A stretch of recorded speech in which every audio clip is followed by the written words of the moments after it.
What makes something fake news?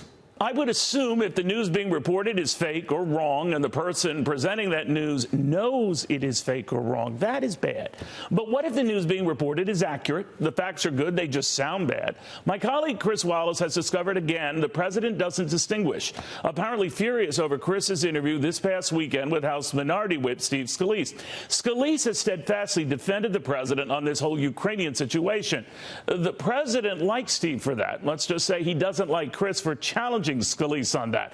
Like when Scalise dismissed the first week of public impeachment hearings as Adam Schiff's witnesses. Chris pointed out, say what you will of those witnesses, they were career Foreign Service officers who worked in the Trump administration.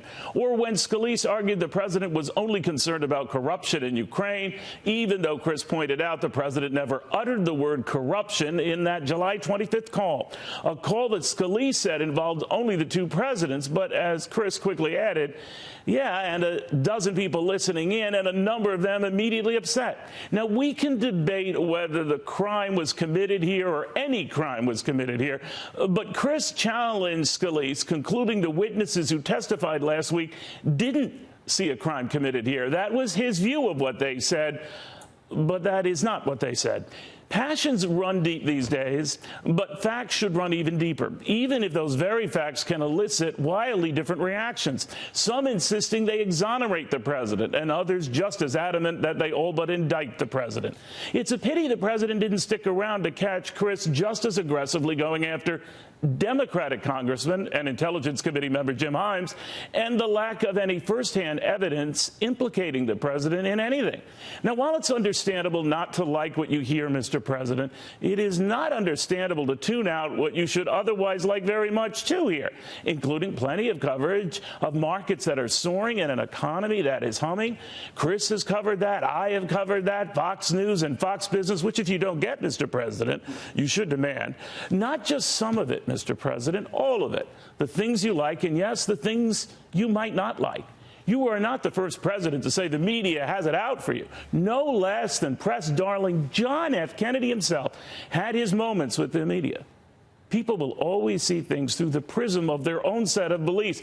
I get that. Just like I get plenty of Trump supporters who call me a never-Trumper for getting into matters they don't like, and plenty of never-Trumpers themselves for giving any credit to a president they will never like.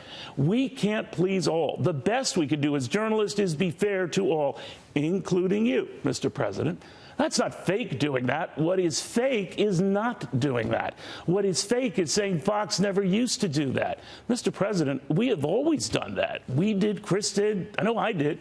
I recall quite well a chat I had with you back in 2015 when you were running for president.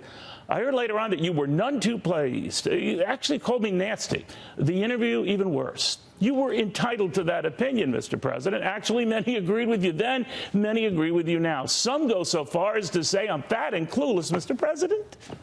Now imagine anyone calling me fat. But journalists, no matter their weight, aren't entitled to praise you. We are obligated to question you and always be fair to you.